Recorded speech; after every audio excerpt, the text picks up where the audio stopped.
So I'm hoping everyone understands the problem now. Just as a recap, that stud is sat proud, I can get it to focus, of that surface.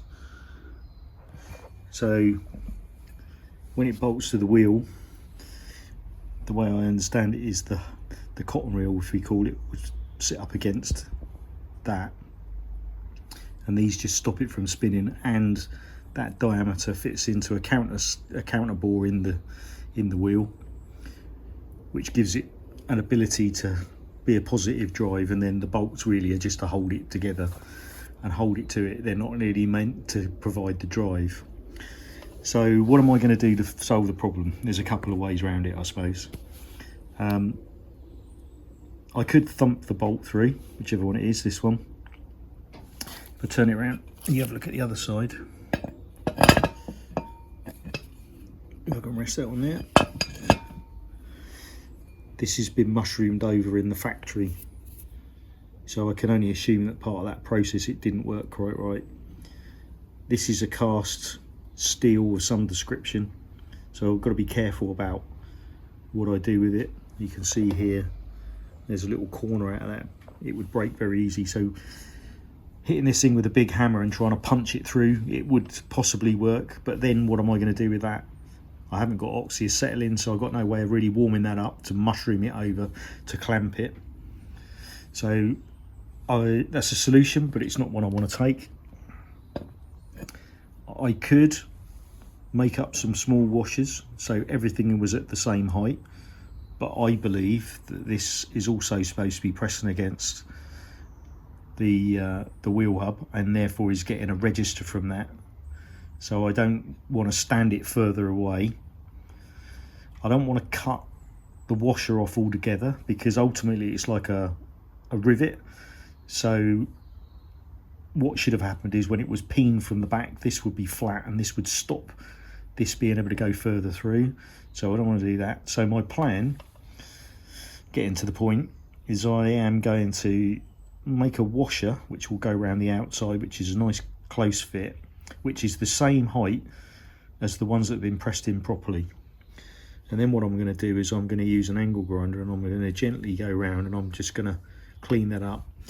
I could put it on a rotary table and go around with a milling cutter. That would probably be a more engineered solution, but I don't really have that option here at this garage. So I'm going to go with what I think is probably the best way. I'm going to try and do it as nicely as possible so I don't make it look like a dog's dinner.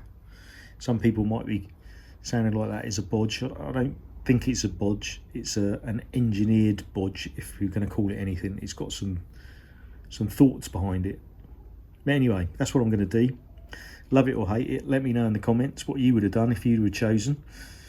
If you can come up with a better answer, it might be a better answer for you, but this is the one I'm going to go with. So let's see how we get on with that. So I might have shown you this before, but that's got the 3 registers, and if I measure the depth of that, they are basically 2.5 mil from the face to the bottom. So I'm now going to measure the studs and see if the big one is greater than that, which I imagine it would be because that's why it's tipping, and then I can work out what I need to do. So the maximum height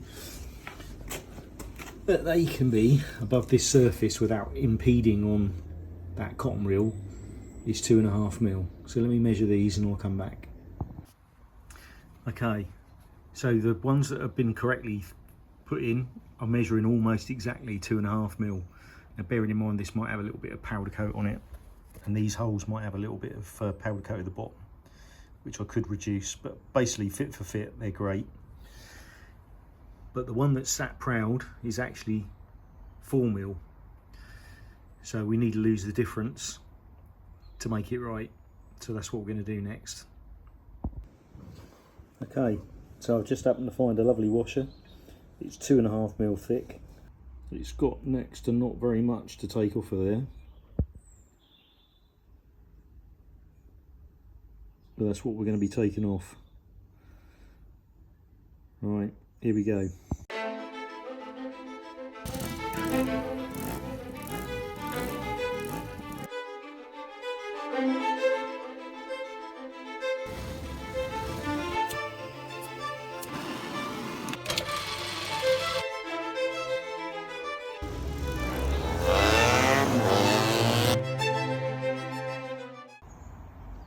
and that's all it took.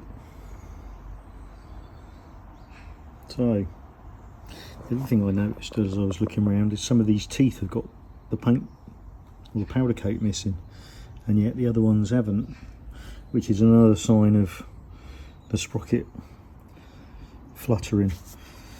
So I'm going to pick the best one to get this lined up with the wheel. What I've done off camera, I've tried it in the 3 different locations, and there's a sweet spot where one of them it sits in one location better than all the rest. So I'm going to take that as a win. I mean, there's still plenty of meat left on that, so we'll see. Here goes.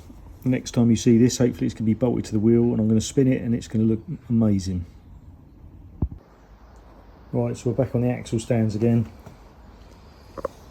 and I'm pleased to report straight as a die. Very pleased with that. So for those of you still wondering what I was doing with an angle grinder and all the rest of it, just remember it's not to me it's not a Swiss watch. If it was part of an engine, that would be a completely different arrangement and a different solution, but that's a practical solution to fix a practical problem, I suppose. Well, that's me justifying the way I've done it, but hopefully the result was borne out the work. So 2 days later and I'm back to where I started from, but I'm a lot happier. That's a far nicer solution. I couldn't leave it as it was, obviously. Once you've seen one of those things, you can't leave it. So what I'm going to do now, go back to doing the lock wiring, bolt the wheel back up, and then we'll move on to the next project. Right, there it is. What a lovely, nice spinning wheel. Sprocket's beautiful. All's good in the world. I've lost 2 days, but it's right now, which is all that matters. So I'm going to leave you here. Hope you've enjoyed it. Don't forget to like and subscribe, and we'll catch you on the next time when we see if we can sort out the wonky foot pegs and come up with a plan for the brake. Okay, thanks a lot. Bye.